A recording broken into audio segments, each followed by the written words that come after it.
Alright, let me give my best YouTuber sigh. I didn't want to have to make this video. How did Arkane Studios, the legendary studio behind Dishonored, Prey, even Deathloop, manage to make Redfall? I mean, how is it possible? It doesn't compute in my head that a studio that's that good at making games, even if you don't like the decisions they make with things like Deathloop or whatever, the level of quality in their games is always very high. And we get this horrifically bad, bland, boring, copy-pasted game that has no appeal to it, doesn't run well on consoles or PC, and it's like a wet fish slap. So how did we get here? How did Arkane fall from the heights of Dishonored, one of the greatest games of all time, down to the absolute depths of Redfall? Let's get into it. So Dishonored 1 came out in 2012, and I didn't play it then, so I'm not going to talk about the release. But in 2013, I got Dishonored for free on Games with Gold on my Xbox 360, and it was fantastic. I didn't know what to expect. I just saw, a free game? I mean, my poor, however old I was, 11-year-old, 12-year-old brain was like, yes, I'm going to play this game. It's brand new for free. I only get games if I get great grades at the end of the year or on my birthday or something, so I was taking that opportunity. So I downloaded the game, started playing, and by the second level, I understood. I knew what was going on here. I was like, this is a whole different type of game from anything I've seen before. Before this, I basically played Halo and Skyrim. That was all I really knew about. So this whole idea of the immersive sim was unique to me and new. And frankly, there still aren't that many games in the genre. I was learning about the crazy amounts of ways you can use the systems in the games to influence the world, to play the game in a completely different way from last time. It was like some form of speedrunning for me, where I just see how fast I could beat a level. I mean, I wasn't doing actual speedruns. I was a kid. I wasn't good at that, but I was just so interested in seeing how many different ways I could play the same level because the systems are so vast. It's an absolutely incredible game. The atmosphere in Dishonored 1, the feeling of the city experiencing a pandemic and the rats are scurrying around, and it's basically the second Black Plague, right? But in like a Victorian England setting. It's so dark and dreary. All the houses are closed off and X'd off because that's where the plague went. And it's like everyone's dying. The few people you meet are all scared to talk to people because they don't want to catch any sickness, and no one trusts anyone. There's crime rates, there's gangs in the streets and stuff, the guards are everywhere. It's basically a military lockdown situation. The atmosphere is so immersive and oppressive at times. You just can't help but feel like you're stuck in that disease-ridden city in the, 1700s or something. There's so much lore and world building happening here. The writing might not be a whole lot up front. It's not a very cutscene heavy game. It's mostly gameplay, which was fantastic to me, and especially good for replays. But there's so much happening in the lore and the world building in the background that really helps you to feel like this is a real place. The missions were great. There weren't many of them, but the missions that are there have, again, so many different ways to play them and have unique objectives. It's not just get there and kill someone every time. It's so creative sometimes how they can turn this simple assassinate this person into a whole different thing. There are side objectives that you don't necessarily have to do, but if you do them, it might open up a whole new route and path to play the level. And really one of the key points of Dishonored, one of the things that sets it apart from so many other games, is how much choice actually matters. These aren't choices like A to do this, B to do this. It's not that kind of choice. It's the kind of choice where you might choose to spare someone thinking you're being an upstanding moral person, and the next thing you know, they're a walking zombie thing in the streets. I mean, did I really save them by sparing them? There's so much morality and gray areas in the choices that make it more interesting. I love watching other people's playthroughs of the games, especially those that are playing for the first time, because it's like, how are they going to experience the world? What decisions are they going to make? Seeing someone else play through and approach things in a completely different matter, systematically, philosophically, morally, is so interesting because the game allows for so much expression from the player. You can tell how much I love Dishonored 1. I've played it so much. And then we got Dishonored 2, and it was frankly Dishonored 1, but even better in my opinion. I know that's probably a hot take or something. I know there was some controversy at the launch of the game, but I started playing this game about a year after it came out, so I missed the problems on PC with the performance. But when I found out there was 2 playable characters this time instead of 1, I was on cloud 9. We're getting the original character Corvo, who I love, obviously, because he's the main character, in my favorite game for about, 8 years? Dishonored 1 was my favorite game from when I discovered it in 2012 until I played Yakuza 0 and it changed my life in 2020. Check out my Yakuza video, by the way. Now, playing as Emily in Dishonored 2 was a life-changing experience. She has so many strange and unique powers, my brain couldn't handle it. Can you tell how enthusiastic I'm feeling right now? I'm like a kid at Toys R Us, if you actually know what that is, because Toys R Us it's gone downhill. I think they're all gone. Kind of like players for Redfall. Anyway, Dishonored 2 has a darker feel to it. Emily's powers are brutal. There's this one where she shadow walks, she turns into this creepy crawly thing on the ground, and you can upgrade it to just rip people apart. Just grab them and rip and tear. My inner Doom guy is coming out. That messed up my hair. Have you seen this guy, StealthGamerBR? Is that his name? Stealthy Gamer? He does these insane runs of these stealth games, especially Dishonored, Hitman, things like that. And it is like, it's a masterpiece to watch. It's like artwork. You seen Picasso? That one guy that drew a whole bunch and scribbled and stuff, and everyone thinks it's really good? This guy is doing Picasso all over the video game. Can you imagine that? He's the Van Gogh of assassinations.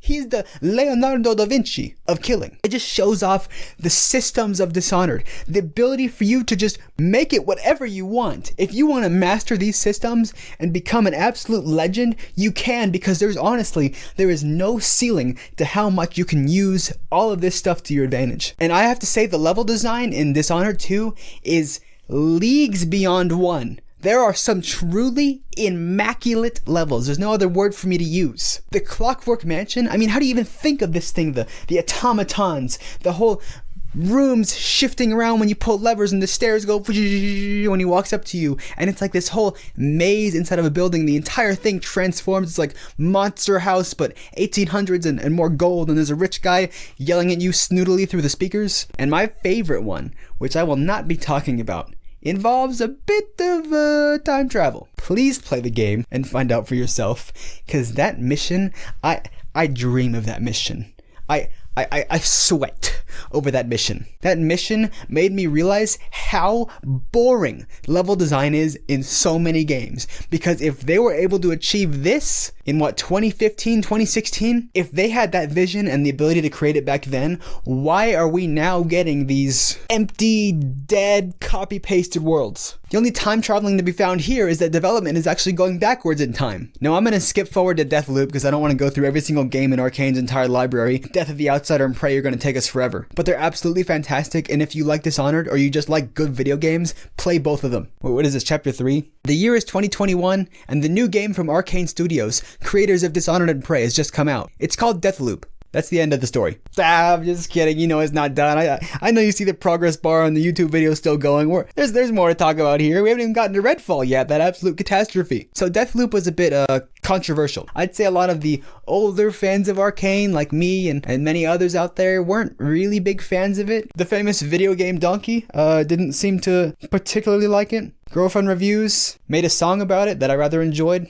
that expressed their dislike for the combat, I believe. Combat in Deathloop was a bit of a snooze fest, I have to say. The enemy AI was, it was maybe like second grade level. And I don't mean like they're acting like second graders. I mean, it's like a second grader program, the AI. It was really stupid. But there's a lot of positives. The game had a really, really interesting premise. I think that time loop situation and having a very limited amount of time to hunt down all these different targets while someone's hunting you before time resets back to the beginning of the loop is a very interesting idea. I really like the vibe, the atmosphere, the whole 60s thing going on. You have that antagonist, Juliana, hunting you down the whole time, who could be another player, which was, again, a cool idea, but wasn't implemented particularly well, as we will see with Redfall. Arkane is not the strongest in multiplayer. Again, bad. But there was a lot of good ideas behind Deathloop. For me, it was less of a, this is a bad game, and more of just, this isn't really my kind of game. This isn't a game for me, but I can see how plenty of people would enjoy it. I think it got plenty of 10s out of 10s, lots of awards. I don't know if it's that good, but I definitely understand that there are people out there that can enjoy this. It's just not really for me. So I wasn't too worried coming off of that. I thought, maybe the next game will be for me. Maybe we'll get a spiritual sequel to Dishonored, or just Dishonored 3. Maybe we'll get another Prey. It could have been anything. And then we see the first trailer for Redfall. And I think that seems a little generic for something made by Arkane. It kind of looks like a lot of other games that are coming out these days. A little Saints Row-ish, a little Left 4 Dead-ish. I wasn't really sure what the game was going to be. Is it another horrible game like Back 4 Blood? I'm sorry if you're a fan of that game is not good. And then as I saw more and more, and I saw the multiplayer aspects and the open world aspect of things, I started feeling a little hesitant. And then the game came out. And oh boy, did it land on a landmine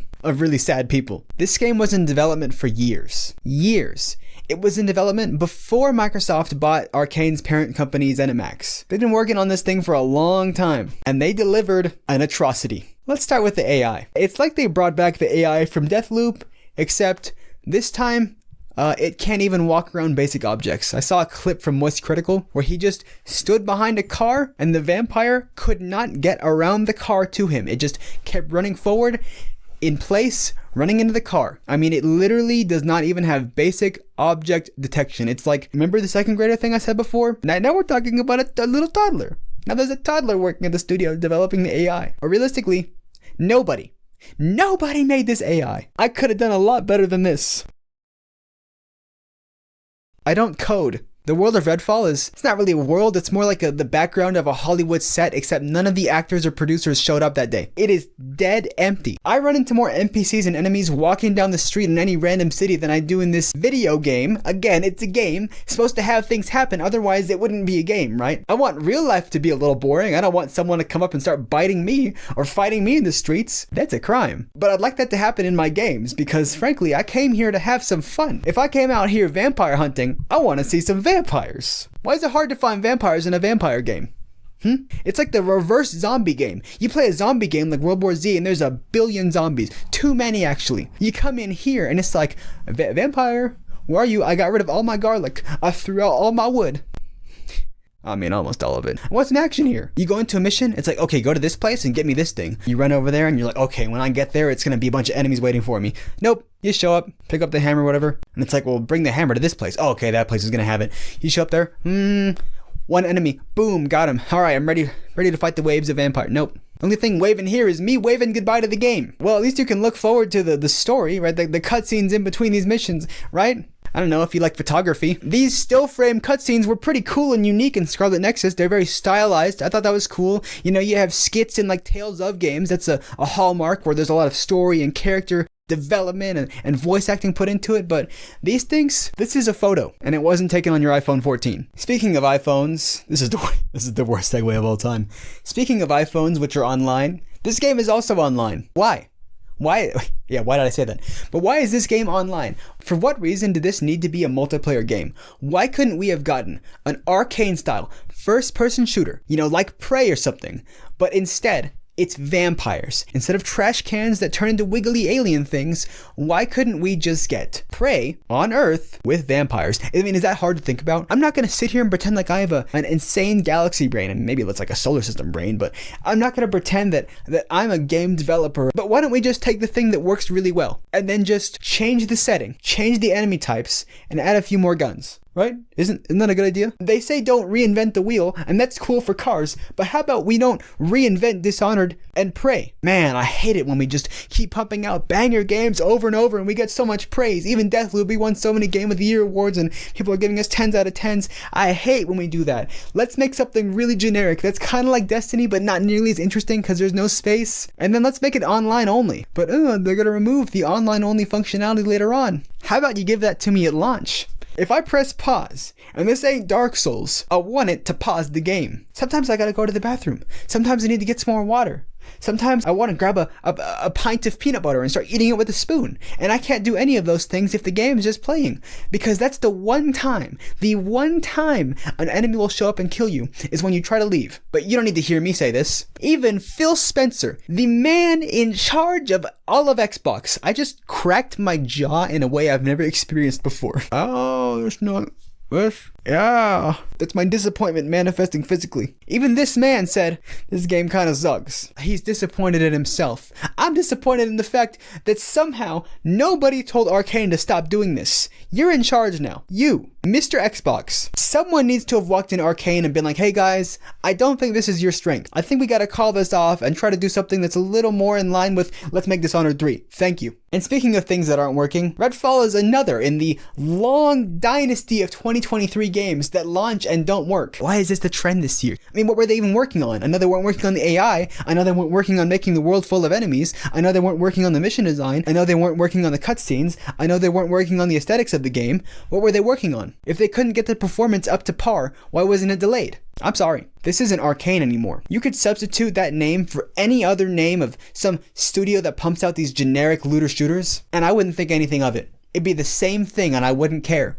And sadly, the worst criticism I could make of a brand new Arkane game is that I look at it and I don't care. I hate to say it, and I don't want to think this is true, but this could be the downfall of Arkane. I hope they can turn it around for the next game. But gosh dang, things are going down. That was a horrible joke. Hit subscribe if you enjoyed the video, and tell me in the comments what your favorite Arkane game is and why.